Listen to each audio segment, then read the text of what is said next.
ஏன்னா அடுத்து 6:30 மணிக்கு வந்து ஃபங்க்ஷன் ஒன்று இருக்குது.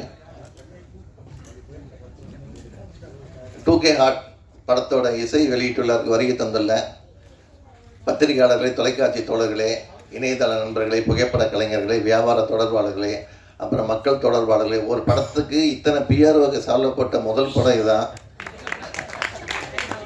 அதனால் இந்த பிஆர்ஓக்கெல்லாம் சேர்ந்து இந்த படத்தை ரொம்ப பெரிய பப்ளிசிட்டி கொண்டு வரணுங்கிற ஒரே நோக்கத்தில் தயாரிப்பாளர் அனுபவிச்சிருக்கிறாரு. அதனால் நீங்கள் ஆளாளுக்கு ஒரு 4 யூடியூப்காரங்களை வச்சு கூட இந்த பெருசாக நீங்கள் கொண்டு வந்துடலாம் இந்த படத்தோட பப்ளிசிட்டிக்கு. கில்டு தலைவர் ஜாக்கா தங்கம் அவர்களே, தமிழ் திரைப்பட தயாரிப்பாளர் சங்கத்தின் இணை செயலாளர் சௌந்தரபாண்டியன் அவர்களே, IAS அதிகாரி திருப்புகழ் அவர்களே, ராசி அழகப்பன் அவர்களே, கார்த்திக் நேத்தா அவர்களே, இந்த படத்தோட குழுவினர் அனைவருக்கும் மாலை வணக்கத்தை தெரிவித்துக் கொள்கிறோம். இந்த ஸ்ரீ சிவகுடும்பம் ஃபிலிம்ஸ் வந்து இது 3வது படம் அவங்களுக்கு. இது ஒரு இப்போ என்ன குடும்பம் வந்திருக்கீங்க, அதனால தான் குடும்பம்னு பேர் வச்சுருக்காருன்னு நினைக்கிறேன். கம்பெனி பேருக்கு சிவகுடும்பம்னு வச்சுருக்கிறாரு. ஃபஸ்ட்டு படம் 6 அடின்னு ஒரு படம் பண்ணாங்க இந்த கம்பெனியில். அந்த படத்துக்கு நான் தான் பிஆர்ஓ. ஆமாம், 3வது படத்துக்கு பண்ணிகிட்ருக்கேன். என்னென்னா அந்த 6 அடி படம் வந்து பார்த்திங்கன்னா ஒரு வித்தியாசமான கதை. அது ஆக்சுவலாக தமிழ் சினிமாவில் எனக்கு தெரிஞ்சு இது வரைக்கும் அது மாதிரி வந்ததில்லை. ஆனால் அப்போ வந்து சரியான ஒரு அதாவது தேட்டர்ஸில் கொண்டு போய் சேர்க்குற அளவுக்கு கொஞ்சம் இது இல்லாதனால அந்த படம் வந்ததுன்னு தெரியல, போனதும் தெரியல. முதல் தடவையாக அந்த படத்தில் பார்த்திங்கன்னா ஒரு லேடி வெட்டியான் வச்சு ஒரு சப்ஜெக்ட் பண்ணியிருப்பாங்க. ஒரு சூழ்நிலை காரணமாக அவங்க அப்பா இறந்துருவார், அந்த பொண்ணு வந்து வெட்டியான் வேலை செய்யும். அதை அன்றைக்கி பத்திரிக்கையில் ரொம்ப பாராட்டி எழுதியிருந்தாங்க. அதுக்கப்புறம் தகவின்னு ஒரு படம் பண்ணாங்க. தரைப்படை, கடற்படை, விமானப்படைன்ட்டு அந்த படம் பேர். அதை சுருக்கமாக தகவின்னு வச்சுருந்தாரு. ஸோ அந்த படமும் நிறையா அவார்டு ஃபெஸ்டிவலுக்கெல்லாம் கலந்து நிறையா வாங்கிட்டு வந்திருக்கு அவார்டுகளை. ஸோ இப்போ 3வது படமாக இந்த படம் பண்ணியிருக்கா, 2K ஹார்ட் பண்ணியிருக்கிறாங்க. ஸோ வித்தியாசமான கதைகளை செலக்ட் பண்ணி நம்ம இது வரைக்கும் சக்திவேலா இருந்தவர் போன படம் வரைக்கும் இப்போ பர்வதன் பேர் மாற்றிருக்கிறாரு நம்ம சக்திவேல் சார். அவர் தான் இந்த படத்தோட கதை வசனம். அவரோட பையன் நவீன்குமார் தான் இந்த படத்தோட ப்ரொடியூசரு. ஸோ இந்த மாதிரி ஒரு குடும்பத்தில் இவங்களுக்கு எவ்வளோ என்கரேஜ் பண்ணி இவ்வளோ தூரம் படத்தை கொண்டு வர்றாங்கன்னா முதல்ல அந்த குடும்பத்துக்காக நம்ம ஒரு கைத்தட்டி பாராட்டி தெரிவிச்சுக்கலாம். ஆக்சுவலாக 3 to 5 வந்து ரெஸ்ட் எடுக்கிற நேரம். அதனால் விஐபியில் வந்து இங்கே கூப்பிட்டு உட்கார வச்சுருக்கோம். அதுலேயும் நம்ம திருப்புகழ் ஐயாலாம் இங்கே வந்திருக்கிறாருன்னா இந்த படத்துக்கு கிடைச்ச மிகப்பெரிய ஒரு வரப்பிரசாதம் இது. கார்த்திக் நேத்தாவும் இங்கே வந்திருக்கிறது. இந்த படத்தில் ஒரு பாட்டு எழுதலைன்னா கூட ஒரு விஐபியாக வந்து கலந்து ஒரு வாழ்த்துறதுங்கிறது ஒரு எல்லாருக்கும் அந்த மனசு வந்துடாது. ஏன்னா அவங்கவுங்க நடித்த படத்துக்கு இன்றைக்கி நிறைய பேர் வரமாட்டேங்கிறாங்க. அந்த மாதிரி நேரத்தில் ஒரு பாட்டு எழுதாத படத்துக்கு வந்திருக்கிறாருன்னா அவருக்கு நம்ம ஒரு கைத்தட்டி பாராட்டு தெரிவிச்சுக்கலாம். இந்த படத்துக்கு மியூசிக் அமைச்சிருக்க தயா பிரேசுடன் வந்து கவிஞர் பிரேசுடனோட பையன். அவர் வந்து நிறைய படம் பண்ணிகிட்ருக்கிறாரு. அவரும் தொடர்ந்து இந்த கம்பெனியில் படங்கள் பண்ணிகிட்ருக்கிறாரு. அதே மாதிரி பின்னணி இசை பண்ணியிருக்க சாய் நரேஷும் தொடர்ந்து படம் பண்ணிகிட்ருக்கிறாரு.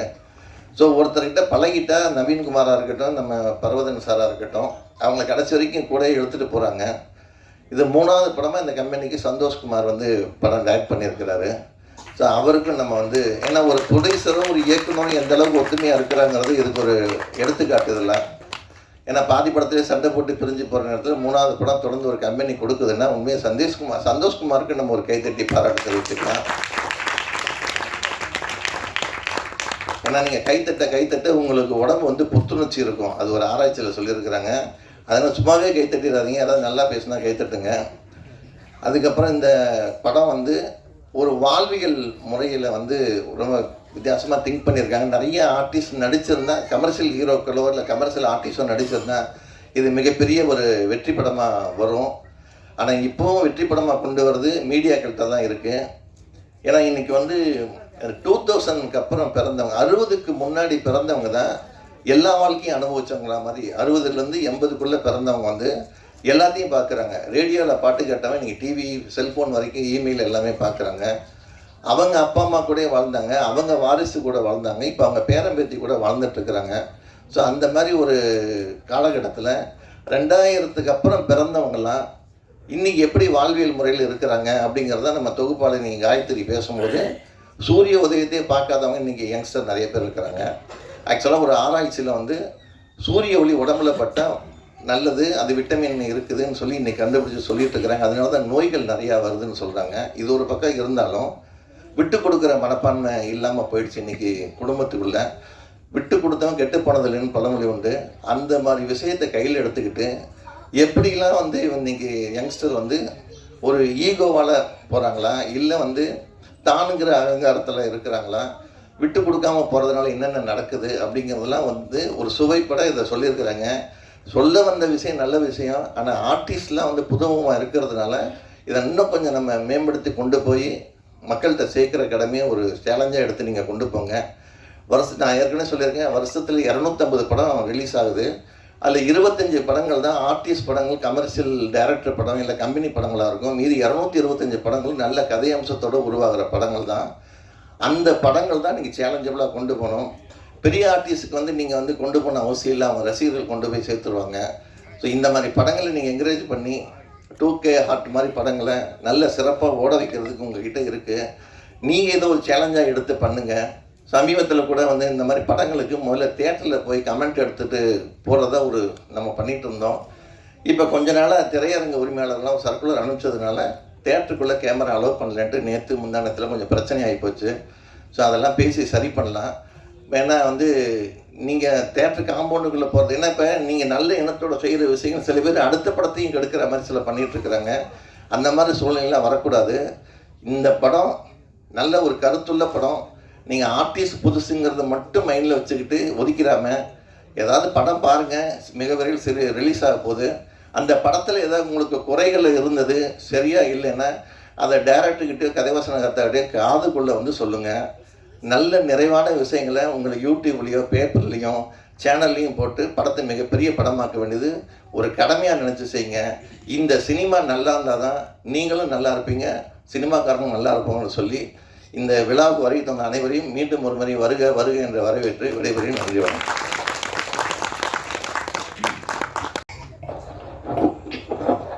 Thank you sir.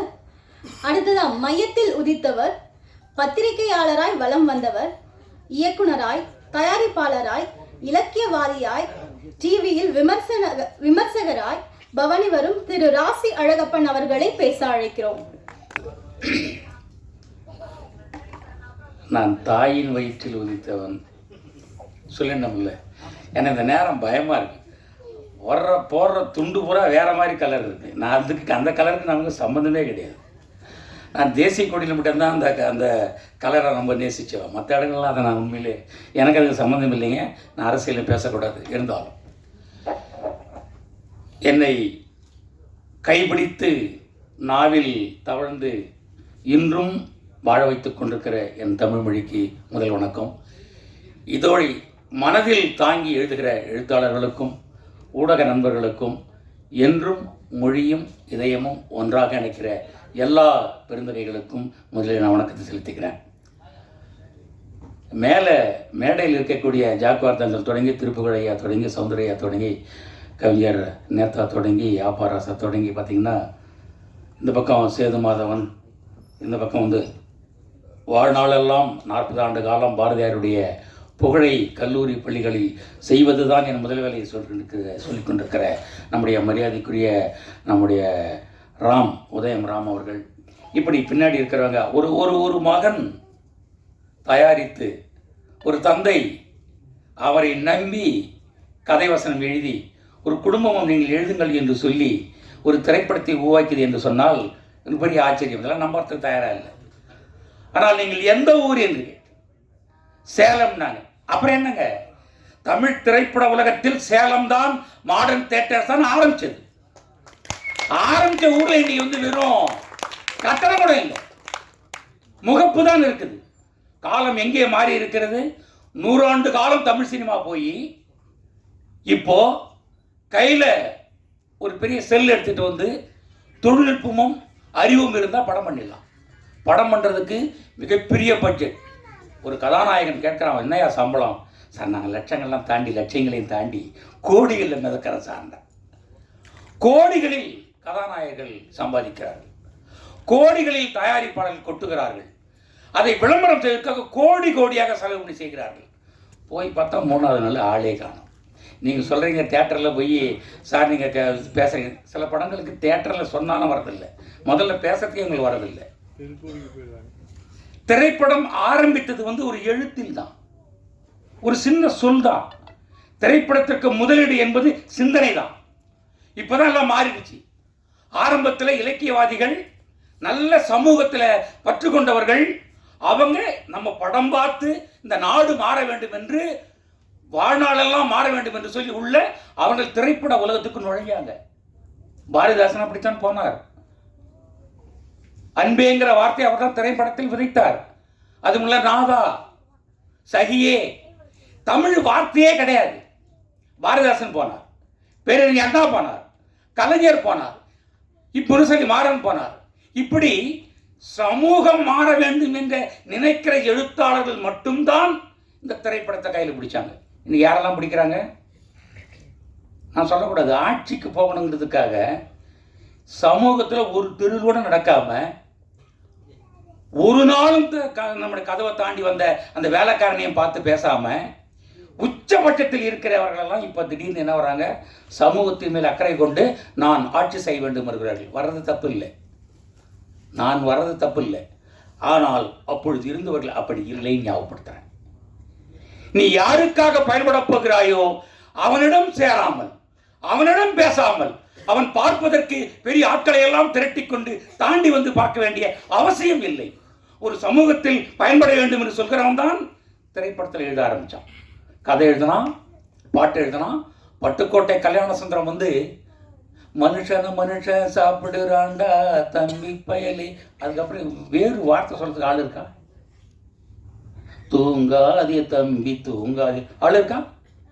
சிந்திக்கிறவன் சமூகம் மாற வேண்டும் என்று சொல்கிறவன் அந்த தொழிலுக்குள்ள வந்தான். இன்னைக்கு பேரு பணம் விட்டா கோட்டைக்கு போயிடணும் இப்படி நினைக்கிறவர்கள் மட்டுமே திரைப்படத்தில் வந்ததுனால தான் இந்த சமூகம் வீணா போச்சு. அதனால தான் திரைப்படத்தை எல்லோரும் விமர்சிக்கிறார்கள். விஜயமுரளி சொல்லுகிற போது எனக்கு மனசு வலிச்சது. ஒரு திரைப்படம் எடுத்து விட்டு அதை நீங்கள் வந்து தேட்டருக்குள்ளே போய் ஏன் சார் கேட்குறீங்க? எங்கே கேட்டால் என்ன, நீ என்னவா இருக்கிற அதெல்லாம் முக்கியம். நீ அந்த படத்தில் என்ன செய்தாய், என்ன கொடுக்கிறாய், கஷ்டப்பட்டு வேர்வை சிந்தி உழைச்சி அப்பா அம்மாவை ஏமாத்திட்டு வந்து காசு எடுத்து வந்து ஒரு நல்ல விஷயத்தை பார்க்கணும் என்று வருகிற இளைஞனுக்கு நீ என்ன தர்ற? ஒன்றுமில்லை என்கிற கோபம் வருகிற எல்லாருக்கும் வருது. விமர்சனம் வரும். விமர்சனம் செய்பவன் தவறல்ல, நீங்கள் சரியாக இருக்க. எந்த காலத்திலையும் படைக்கிறவன், எழுதுகிறவன், நடிக்கிறவனை விமர்சிக்க வேண்டாம் என்று சொல்லாதீர்கள். விமர்சனம் வேண்டும். விமர்சனம் வராமல் இருப்பதற்கு நீங்கள் பழகிக்கொள்ளுங்கள். இப்படி சொன்னால் இவன் யாரையோ இடித்து சொல்கிறாயா அதுதான் தெரியுதுன்னு சொல்கிறாங்க. கிடையவே கிடையாது. ஒரு மனசாட்சி உள்ளவனா இந்த படத்தை பார்க்கிற போது உங்களுக்கெல்லாம் தெரியும், இந்த படத்தை பற்றி நான் பிரமாதமாக இருக்கு நீங்களாம் என்றெல்லாம் சொல்லவில்லை. இந்த படம் தன்னுடைய தகுதியோடு என்ன செய்ய வேண்டுமோ அது செய்யும். ஒரு படைப்பு தனக்கான இடத்தை அதை தேடிக்கொண்டு கண்டுபிடித்து விடும். இப்போ தமிழ் பேரே இல்லைன்னா அதுதான் தமிழ் படம். இங்கே கூட பாருங்க, 2K ஹார்ட்ஸ்ன்னா நான் சொன்னேன் எந்த லாங்குவேஜ், ஜெர்மனா? 2Kவே எனக்கு புரியல, அது ரொம்ப நாள் ஆயிடுச்சு எனக்கு. 2K என்னங்க 2000 ஆடா பாவீங்களா? 2000 சொல்ல முடியாது, ஆடா அது பெரிய வார்த்தையா? 2Kன்னா ஒரு சரி ஒழிஞ்சு போகுது. ஹார்ட்னா இதயம், இதயம் தானே, இதயங்கள்னு வரணுமே, ஒரு எஸ்ஸாவது போட்டு தொலையலாமே அப்படின்னு நினச்சேன். நான் கேட்கல. இப்போ இருக்கிற பிள்ளைகளும் கேட்க மாட்டாங்க. ஏன்னா 2K ஹார்ட் இதயம் எப்படி இருக்குன்னா, நான் வளர்கிறேன், நான் பார்க்குறேன். அந்த நேரத்தில் இதயம் முரளி. ஒரு சில ராகம் தீராஜா நான் பார்க்கும்போது லிபர்ட்டி தேட்டரில் அந்த 100 நாள் படம் ஓடுகிற போது, காதல் என்னால் என்ன என்றால் ஒரு பெண்ணை பார்த்து தன்னை பிடிக்காமல் முகம் சுளுத்தி விடக்கூடாதுங்க பல வருடங்கள் நடப்பான் பின்னாடி. ஐ லவ் யூ காதலி என்று சொல்வதற்கு பல ஆண்டுகள் எடுத்துட்டு வந்தான். ஏன்? இதயம் முரளி. முரளியே ஒரு படம் முழுக்க அப்படியே போய் கடைசியில் தான் கதை சொன்னார். இன்னைக்கு சாதாரணமாக பள்ளிகளில், நான் மாநகர பேருந்துகளில் செல்கிற பழக்கம் உண்டு, எனக்கு போகிறேன். இன்று என்ன நடக்கிறதுன்னா, 8வது படிக்கிற ஒரு பெண் ஆண் மடியில் உக்காந்துக்கிட்டு, என்னடா மச்சான் கண்டுக்கவே மாட்டேங்கிற, நான் உன்னை எவ்வளோ நாள் திரும்ப ஃபாலோ பண்ணிக்கிட்டு இருக்கேன் என்று சொல்கிறார்கள் என்றால் அவர்கள் குறை சொல்லவில்லை. உலகம் மாறிவிட்டது. நினைத்ததை நினைத்தபடி சொல்ல வேண்டிய அவசியம் இருக்கிறது, யாரும் தடை சொல்ல வேண்டிய அவசியம் என்பதை புரிந்து கொண்டவர் தான் இந்த சந்தோஷ்குமார்.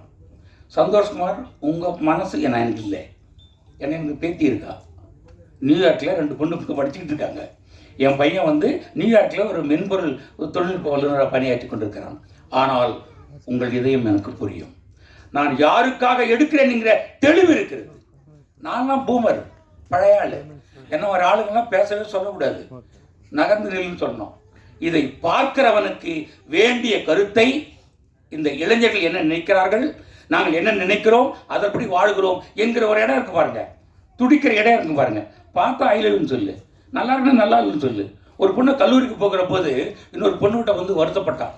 என்னடி என் பையன், என்ன அப்பா அம்மா வளர்த்துருக்காங்க இவனை அப்படின்னு நான் கொஞ்சம் நின்னேன். எதுக்காக இப்படி சொல்கிறேன் அப்படின்னு பார்த்தா, இப்படி என்னடி நானும் 4 நாளாக மாற்றி ட்ரெஸ் பண்ணிட்டு வரேன், எனக்கு நிறைய பேர் கீழே நிற்கிறான், இந்த பையன் கண்டுக்கவே மாட்டேங்கிறான். ஒரு அப்பா அம்மா நல்லா வளர்த்துருந்தாங்கன்னா ஒரு அழகான பெண்ணை நின்று பார்த்து விட்டு சென்று இருக்கலாம், இவெல்லாம் பையனாடான்னா. அவன் காதலுக்கு சொல்லி வற்புறுத்தலை, அழகை ரசிப்பதற்கு உரிமை ஆடவனுக்கு இருக்கிறது என்று புரிந்து கொள்கிற காலம்.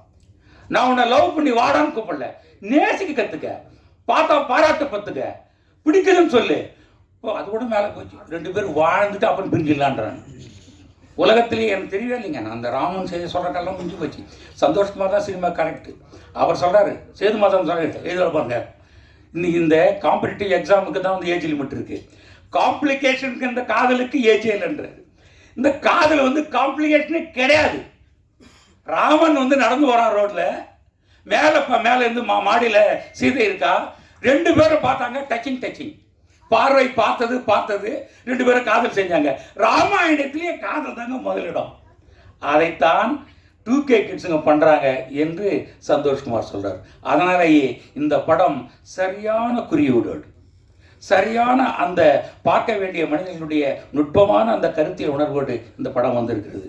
இந்த படம் எப்படி எடுத்திருக்காங்க அப்படின்னா நாங்கள் சொல்லக்கூடாது. படம் பார்க்குற இளைஞர்களுக்கு தெரியும். அவன் கருப்பாக இருந்தால் தேடி வந்து ராணின்றான், நாம் சகப்பாக இருந்தால் தான் கதாநாயகம்போம். அந்த பையன் கோக்கமாக்கா இருந்தால் ஐ லவ் யூன்றான். ஒரு அழகான பெண் ரதம் மாதிரி இருக்கா, 35 கிலோ தங்கம். அந்த பொண்ணு பார்த்தா இந்த பக்கம் முடி வெட்டிருக்கான், பாதி வெட்டிருக்கான், சைடில் ரயில் விட்டுருக்கான், ஏரோப்ளேன் விட்டுருக்கான். அவன் எவன்டா பாப்பான்னு சொல்லிட்டு இருக்காங்க. அவனை பார்த்து, என்ன மச்சான் நீ வரவே மாட்டாங்கிற, நம்ம எப்போ கல்யாணம் பண்ணலான்னு சொல்கிறான். நமக்கு புரிய மாட்டேங்குது. டேய் காதலுக்கு என்னடா பிரச்சனை, கண்ணு இல்லை காது இல்லை கொஞ்சம் அறிவுடை இல்லையா நம்ம கேட்டுக்கிட்டு இருக்கோம். அவங்க சொல்கிறாங்க இவங்கள பூமர். காதல் என்பது மனத்தில் உள்ளது, அன்பு தான் முக்கியம். ஒரு பெண் ஏன் ஆடனோடு விழுகிறான்னு சொன்னால் கேரிங் ரொம்ப முக்கியம். சொட்டாக இருந்தால் பரவாயில்ல, அவன் குணத்தில் மட்டமாக இருக்கக்கூடாது, அதான் ரொம்ப முக்கியம். ஒரு பெண் 15 மணி நேரம் ஒரு ஆடனோடு பேசினா கூட சந்தேகப்படக்கூடாது, அவன் தான் காதலன். அவன் 2K கிட்ஸ் நினைக்கிறான். யார் வாட்ஸ்அப்பில் எத்தனை பேர் வந்து மெசேஜ் போட்டாலும் சரி, எனக்கு அவன் 10 மணி நேரம் லேட்டாக போட்டாலும் சரி, என்னவன் என்று அவள் புரிந்து கொள்கிறாள். இன்றைக்கெல்லாம் வந்து ஸ்டேஜ் போட வேண்டிய அவசியம் இல்லை, தொழில்நுட்பம் கற்றுக்கிட்டு வாட்ஸ்அப்பு நைட்டு 12 மணிக்கு மேலே முடிச்சுக்கிறேன்னு பார்த்தீங்கன்னு சொன்னால் பாதி பேர் பசங்க தான். நைட்டில் எந்த ஸ்டேஜ் இல்லாமல் எந்த இடம் இல்லாமல் கோயில் குளம் பூங்கெல்லாம் கிடையாது. இப்போது வாட்ஸ்அப் தான். வாட்ஸ்அப்பில் வந்து பார்க்குறாங்க, நேற்று அந்த காலேஜில் உன்னை பார்த்தேன் ரொம்ப பிடிச்சிருந்தது, நான் கூட உன்னை பார்த்தேன், அப்பயே பேசுவேன்னு பார்த்தேன், ரொம்ப லேட்டு, இப்போவாது நீ எனக்கு மெசேஜ் பண்ணுறேன்னு கேட்குறான். எப்படி நம்பர் வாங்கினேன்னு கேட்கல, ஏன் மெசேஜ் பண்ணுறேன்னு கேட்குறான். மனம் தூய்மையாக இருக்குது, நினைச்சா பேசு, பிடிக்கலன்னு நான் சொல்கிறேன், நீ அது பிடிக்கலன்னு பயந்துக்கிட்டு தூரம் நிற்காதே என்று நினைக்க உலகத்துக்கு சந்தோஷ்குமார் மாதிரி ஆளுங்க தான் கரெக்ட். அதனால தான் வந்து தொடர்ந்து 3 படமாக கொடுத்துக்கிட்டு இருக்காரு இந்த ப்ரொடியூசர் ரொம்ப விவரமானவர். நான் முதல்ல ஜவுளி கடை ஓனரோன்னு நினச்சேன். கலராக துண்டு எடுத்துன்னு வர்றாரு, நமக்குத்தான் அந்த கலர் வந்துச்சு, பல பேருக்கு பல கலர் வந்துச்சு, வரவங்களுக்கெல்லாம் துண்டு போடுறாரு. ஆனால் ஒன்று புரிகிறது, ஒரு தயாரிப்பாளரை ஒரு இயக்குனர் பட்ஜெட்டில் துண்டு போடாமல் செய்கிறது தான் ரொம்ப முக்கியம். அதே போல தான் பார்க்கிறவனுக்கு மனசில் குண்டு போடாமல் நீங்கள் படம் எடுத்தீங்கன்னா தான் இந்த இயக்குனர். இரண்டையும் இந்த அறிவார்ந்த இந்த கலைஞர்கள், நான் பிரேஸ்வரனுடைய மகனை பார்த்து மகிழ்ச்சியாக இருக்குது. அவர் லிபர்ட்டி தியேட்டர் பக்கத்தில் மக்கள் குரு ராம்ஜி எனக்கு அறிமுகப்படுத்தினார். அப்போ அவர் எனக்கு ஜோசியம் பார்த்தார் கையில் பார்த்து. அப்புறம் தான் கவிஞரோ, அதுக்கப்புறம் பாடலாசிரியர். அவருடைய தலைமுறையில் அவருடைய மகன் இசையமைப்பாளர் இருக்கிறார். உங்களுக்கு 100கணக்கான படங்கள் வந்து குவியும், காலம் காத்திருக்கும். உங்களால் என்ன முடியுமோ அதில் சிறப்பாக செய்திருக்கிறீர்கள். அது காலத்திற்கு நீங்கள் எடுத்துக்காட்டாக இருக்கும். ஏன்னா உங்கள் அப்பாலாம் அவ்வளோ தமிழுக்கு அர்ப்பணம் செய்தவர்கள். ஒரு அர்ப்பணிக்கிற மனமும் உண்மையாக நேசிக்கிற குணமும் இருப்பவர்கள் என்றும் கலை உலகத்தில் வாழ்வார்கள், நீடித்து நிற்பார்கள் என்று சொல்லி இந்த திரைப்படத்தினுடைய அனைத்து குழுவினருக்கும் பல பேரை பேர் சொல்ல முடியல. முதல்ல நானே யாருன்னு கேட்பாங்க. அதனால் அது ஒன்றும் பெரிய பிரச்சனை இல்லை. இந்த கலையில் இந்த படத்தில் இருக்கிற அனைத்து கலைஞர்களுக்கும் நான் உண்மையிலேயே பாராட்டி, இந்த படம் வெற்றி பெற வேண்டும். போட்ட பணம் எடுத்தால் போதும், அதுதான் வெற்றி. இருந்தாலும் 20% குறைந்தாலும் அதுவும் வெற்றி என்று புரிந்து கொண்டு 4வது படத்திற்கு தயாரிக்க துவங்கிவிடுங்கள் சொல்லி வாழ்த்தி வணங்குகிறேன். நன்றி. ஸ்டேஜில் உட்காந்துருக்க அத்தனை பேர் சார்பிலையும் ராசியலா சார் பேசிட்டாரு, ரொம்ப நன்றி. அதுக்கப்புறம் நான் 6 மணிக்கு அடுத்த ஃபங்க்ஷன் கொடுக்கணும். அடுத்ததாக அவர் வந்து இந்த துண்டை பற்றி சொல்லிக்கிட்டே இருந்தார். இந்த துண்டு எல்லாமே கோஆப்டெக்ஸில் வாங்கினது தான். ஏன்னா ப்ரொடியூசர் சொல்லிட்டாரு, சால்வையெல்லாம் போட்டிங்கன்னா அது வந்து எல்லாம் அங்கங்கே வச்சுட்டு போயிடுறாங்க, துண்டுன்னா மறக்காமல் எடுத்துகிட்டு போயிடுவாங்கன்னாரு. அதனால துண்டு போட்டதுனால ஒரு துண்டு பட்ஜெட்லாம் கிடையாது. அது காதிபவன் இது கோஆப்டெக்ஸில் வந்து அதை நிறைய நம்பி நெசவாளிகள் இருக்கிறதுனால அங்கே வாங்கி பண்ணியிருக்கோங்கிறத அவருக்கு பற்றி வைக்கிறார். லிங்கேஷ் குமார் அவர்களை சில வார்த்தைகள் பேசுமாறு அழைக்கிறோம். இங்கு வந்திருக்கும் அனைத்து சிறப்பு விருந்தினருக்கும் வணக்கம்.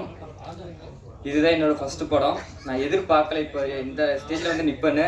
அதுக்கான ஃபஸ்ட்டு தேங்க்ஸ் சொல்லணும்னா டைரக்டர் சந்தோஷ்குமார் அவர்கள் சாருக்கும், ப்ரொடியூசர் நவீன்குமார் சார் அவர்களுக்கும், கதை திரைக்கதை வசனம் இயக்கம் பருவதன் சார் அவருக்கும் தேங்க்ஸ் சொல்லிக்கிறேன்.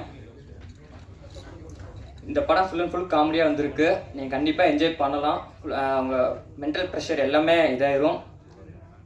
ஃபுல் அண்ட் ஃபுல் காமெடியாக இருக்கும். எங்கள் டீம் ஃபுல்லாக எங்களோட எஃபர்ட்டை போட்டிருக்கோம். உங்கள் சப்போர்ட் எங்களுக்கு ரொம்ப முக்கியம். தேங்க்யூ. தேங்க்யூ லிங்கேஷ். அடுத்ததாக கார்த்திக் ராஜா அவர்களை சில வார்த்தைகள் பேச அழைக்கிறோம். எல்லாருக்கும் வணக்கம். ஃபர்ஸ்ட் ஆஃப் ஆல் டைரக்டருக்கும் ப்ரொடியூசருக்கும் என்னோட தேங்க்ஸை தெரிவிச்சுக்கிறேன். பிகாஸ் எங்களோட நியூ ஃபேஸ் இவங்க தான் இந்த மீடியாவுக்கு கொண்டு வந்தாங்க. எங்களை நம்பி இவங்க ப்ரொடியூஸ் பண்ணியிருக்காங்க. அதுக்கே நான் இவங்களுக்கு பெரிய கடமைப்பட்டிருக்கேன். இந்த படம் எல்லாத்துக்கும் பிடிக்கும்னு நினைக்கிறேன். நான் கண்டிப்பாக நீங்கள் எல்லோரும் வந்து தேட்டரில் பார்த்தே இருக்கணும். கன்ஃபார்ம் மிஸ் பண்ணிடாதீங்க. தேங்க்யூ. தேங்க்யூ. அடுத்ததாக பாலகிருஷ்ணன் அவர்களை பேச அழைக்கிறோம். எல்லாருக்கும் வணக்கம். Good evening. இந்த படத்தில் நாங்களும் ஆக்ட் பண்ணியிருக்கோம். என் கூட சேர்ந்து இன்னும் 2 பேர் ஆக்ட் பண்ணியிருக்காங்க. ஹீரோயின்ஸும் நடிச்சிருக்காங்க. இதில் டேரக்டர் சார் தான் அந்த படத்தை எங்களுக்கு எப்படி நடிக்கணும், என்ன பண்ணணும் எல்லாமே சொல்லிக் கொடுத்தாரு. அவர் தான். நாங்கள் ஃபஸ்ட் ரொம்ப பயந்துகிட்டே இருந்தோம், எப்படி பண்ணுறது என்ன பண்ணுறது எதுவுமே தெரியாது. ப்ரொடியூசர் சார் ரொம்ப நல்லா சப்போர்ட் பண்ணார். எங்ககிட்ட சார் இது முடியல சார் அப்படின்னு சொல்கிறப்ப, அது ஒன்றும் இல்லை, பிரச்சனை இல்லை, பார்த்துக்கலாம் அப்படின்னாரு. டேரக்டர் சார்ட்டு சார் நம்ம என்ன சார் பண்ணுறது அப்படின்னு திணறப்பெல்லாம் மண்டே ஆட்டார். நான் சொல்கிறது மட்டும் புரிஞ்சுக்கோடா அப்படின்னு சொல்லுவார். சரி சரி சார் புரிஞ்சுக்கிறேன் அப்படின்னு சொல்லிட்டு நாங்கள் எதுவும் அவர் சொன்னதை அப்படியே கேட்டோம். பட் ஆனால் அவர் சொன்னது 100% எங்களால் கொடுக்க முடிஞ்சான்னு தெரில. ஏன்னா நாங்கள் பார்க்குறப்ப ஓகேவாக இருக்குது, அது நீங்கள் பார்க்குறப்ப அது எப்படி அண்டர்ஸ்டாண்ட் ஆகும் உங்களுக்கு அப்படின்னு எனக்கு தெரில. அது ஃபஸ்ட்டுன்றதுனால கொஞ்சம் பயமாக இருக்குது. இதில் கொஞ்சம் நீங்கள் மக்கள் அப்படின்றவங்க அவங்களாம் கொஞ்சம் சப்போர்ட் பண்ணாங்கன்னா கண்டிப்பாக படம் நல்லாயிருக்கும். நம்பலாம். Thank you so much. முதல் 2 பேர் பேசும்போது யாருமே கைத்தட்டல. நீங்கள் பாலகிருஷ்ணன் பேசும்போது கைத்தட்டின அந்த ரசிகர் மன்றத்துக்கு நன்றி.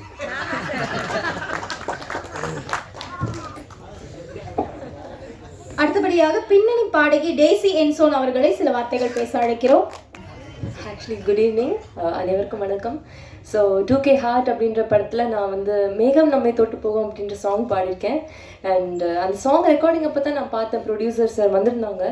அண்ட் அவரோட ஹார்ட் ஒர்க் தான் நான் பார்த்து ரொம்ப ஒரு மாதிரி வியந்து போனேன். ஸோ ஒரு படத்தை வந்து கொண்டு வரணும், இதை வந்து 4 பேர் பார்க்கணும், நம்ம இவ்வளோ ஹார்ட் ஒர்க் பண்ணுறோம், ஸோ அது நம்ம எப்படியாவது ரீச் பண்ணணும் அப்படின்ற அவரோட அந்த ஒரு இன்வால்மெண்ட் வந்து எனக்கு ரொம்ப ஆச்சரியமாக இருந்தது. ஸோ நான் அப்போ நினச்சது வந்து என்னென்னா கண்டிப்பாக இந்த படம் சக்ஸஸ் ஆகணும். So and best wishes to every one. எல்லாரோட ஹார்ட் ஒர்க்கும் கண்டிப்பாக நிறைவேறும். இந்த படம் நல்லா போகும்னு நான் நம்புகிறேன். Thanks lot. And thank you so much to music director Dayanandan sir, எனக்கு அந்த சான்ஸ் கொடுத்ததுக்கு. And means a lot to me. Thanks lot. Thank you. அடுத்ததாக இசையமைப்பாளர் தயானந்த் பிரைசூடன் அவர்களை சில வார்த்தைகள் பேச அழைக்கிறோம். அவையோர் அனைவருக்கும் வணக்கம். இந்த மாதிரி விழாக்களுக்கு வரும்போது அப்பாவோட நினைவை வந்து தவிர்க்க முடியாதது. எந்த மேடை ஏறினாலும் அவர் தான் அந்த சபாநாயகராக இருப்பார். அவர்கிட்ட இருக்கிற அது ஒரு தன்மை. இந்த படம் முதல்ல இந்த இயக்குனரும் தயாரிப்பாளர் எனக்கு அறிமுகமானது தகவிங்கிற படத்தில். அது எப்படியும் ஒரு 20 விருதாவது குவிச்சிருக்கும்னு நினைக்கிறேன். ஸோ எப்பயுமே அவார்டுக்கு படம் எடுக்கிறவங்க இந்த மாதிரி கொஞ்சம் ரிவார்டை டார்கெட் பண்ணி கொஞ்சம் கமர்ஷியலான ஒரு பாதையில் எடுத்திருக்காங்கன்னு நினைக்கிறேன். இந்த பாட்டெலாம் பார்க்கும்போது எனக்கே ரொம்ப சர்ப்ரைஸாக இருந்துச்சு. அந்த 2 பாடல்களுக்கு நான் இசையமைச்சிருக்கேன். அந்த ரேப் சாங்ஸும் பேக்ரவுண்ட் ஸ்கோரும் நரேஷன் இசையமைச்சிருக்காரு. அண்ணன் கார்த்திக் நேத்தா, நண்பர் ஆப்பா ராசாலம் என் கூட ஒர்க் பண்ணவங்க, அவங்க சீஃப் கெஸ்ட்டாக வந்திருக்காங்க. சந்திக்கிறதுல மகிழ்ச்சி. இந்த தயாரிப்பாளர் வந்து ஒரு பட்ஜெட்டில் என்றைக்குமே நோ சொன்னது கிடையாது. இருக்கும், ஒரு பட்ஜெட் ரெஸ்ட்ரிக்ஷன் இருக்கும், இந்த அமௌண்ட்டை தாண்டக்கூடாது அப்படின்னும் போது. ஆனால் இந்த வாத்தியங்கள்லாம் போட்டால் தான் இந்த பாட்டு நல்லா வரும்னா நிச்சயமாக வந்து அது கொடுத்துருவார். ரொம்ப கரெக்டான ஒரு தயாரிப்பாளர். இப்படிப்பட்ட தயாரிப்பாளர்கள் ஜெயிச்சா என்ன மாதிரி கலைஞர்கள் வந்து ஈஸியாக வந்து முன்னுக்கு வரலாம். கவிஞர் சேது மாதவன் சிறப்பாக 2 பாட்டு எழுதியிருக்காங்க. இதில் ஒரு பாட்டுக்கு அவரோட வரிகளுக்கு நான் இசையமைச்சிருக்கேன்.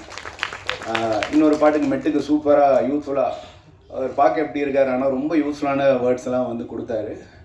டெய்ஸி அண்ட் ஜோன் ராஜேஷ் கிரி பிரசாத் மிக சிறப்பாக எனக்கு பாடி கொடுத்துருக்காங்க. என்ஜோன் சாரோட மகள் இந்த டெய்ஸி சூப்பர் சிங்கராக அவங்க எல்லாருக்கும் தெரியும். ஸோ எங்களால் முடிஞ்சதை ஒரு நல்லது செஞ்சுருக்கோம். என்னோட சின்ன வயசுலேருந்து தோராயமாக காலை ஒரு 5 மணிக்கு வந்து அந்த டேப் ரெக்கார்டோட ரீவைண்ட் ஃபார்வர்ட் சத்தம் வந்து கேட்கும். அப்படி தான் நான் முடிப்போம். அப்பா அந்த நேரத்தில் தான் 3 மணி 4 மணிக்கு தான் ஒரு பாட்டு எழுதுவார். அது ராஜா சார் இசை, தேவா சார் இசை, சந்திரபோஸ் எந்த இசையமைப்பாளர் இசையாக இருக்கலாம். அது கேட்டு ஒரு மாதிரி அறத்தூக்கத்தில் முழிச்சா அவர் உட்காந்து சத்தமாக பாடி அந்த டியூனை ரசித்து எழுதிக்கிட்டு இருப்பார். அந்த வரிகளை வந்து காட்டுவார், இது எப்படா இருக்குது, இது எப்படி இருக்குது, இந்த மீட்ரு எப்படி இருக்குது அப்படின்னு கேட்டுவார். மியூசிக் டைரக்ஷனாக என்னங்கிறத நான் அப்படி தான் கற்றுக்கிட்டேன் ரொம்ப சின்ன வயசில். அதெல்லாம் தாண்டி இப்போ நான் பெரிய படங்களுக்கு பண்ணிட்டேன்னா நிறையா சம்பாரிச்சிட்டேனான்னு தெரியல. ஆனால் நானும் ஒரு மியூசிக் டைரக்டராக என் மனசில் வர அந்த கற்பனையை வந்து ஒரு பாட்டாக்கி அதை வந்து ஆடியன்ஸ்கிட்ட கொண்டு போகிறோங்கிற மகிழ்ச்சியே வந்து எனக்கு ஒரு பெரும் மகிழ்வாக இருக்குது. இந்த நேரத்தில் என்னோட தந்தையை நான் நினைவு கூறுகிறேன். இந்த படத்துக்கு இது போன்ற நிறையா புது படங்களுக்கு நீங்கள் எல்லோரும் சப்போர்ட் பண்ணிங்கன்னா நிச்சயமாக ரசனையும் குவாலிட்டியும் பெட்டராகிக்கிட்டே வரும். மிக்க நன்றி. Thank you sir. அடுத்ததா பின்னணி இசை சாய் நரேஷ் அவர்களை சில வார்த்தைகள் பேச அழைக்கிறோம். மேடையில் வந்திருக்க அனைவருக்கும் வணக்கம். இந்த நல்ல வாய்ப்பை வந்து எனக்கு கொடுத்த பர்வதன் சார் அவர்களுக்கும், நவீன் சார் ப்ரொடியூசர் அவர்களுக்கும், சந்தோஷ் அவருக்கும் வந்து நன்றி சொல்லிக்கிறேன். இது வந்து என்னோடய 2வது மூவி. ஃபஸ்ட்டு மூவி வந்து பரிகாரம் அப்படின்னு ஒரு மூவி பண்ணியிருந்தேன். ஸோ அதில் சாங்ஸ் மட்டும் பண்ணியிருந்தேன். இந்த மூவிக்கு வந்து பேக்ரவுண்ட் ஸ்கோர் வந்து பண்ணியிருக்கேன் ஃபுல்லாக நான். ஸோ சாங்ஸ் வந்து சார் பண்ணியிருக்காங்க, தயானந்த் சார் பண்ணியிருக்காங்க. சாங்ஸ் எல்லாமே ரொம்ப சூப்பராக இருக்குது. எல்லாருக்குமே வாழ்த்துக்கள். இந்த படத்தில் நடித்த அத்தனை பேருக்குமே என்னோடய வாழ்த்துக்கள். ஸோ எல்லாருமே படத்தை பார்த்து சப்போர்ட் பண்ணுங்கள். எங்களை மாதிரி வளர்ந்து வரக்கூடிய இசையமைப்பாளர்கள், கலைஞர்களுக்கு சப்போர்ட் பண்ணுங்கள். தேங்க்யூ.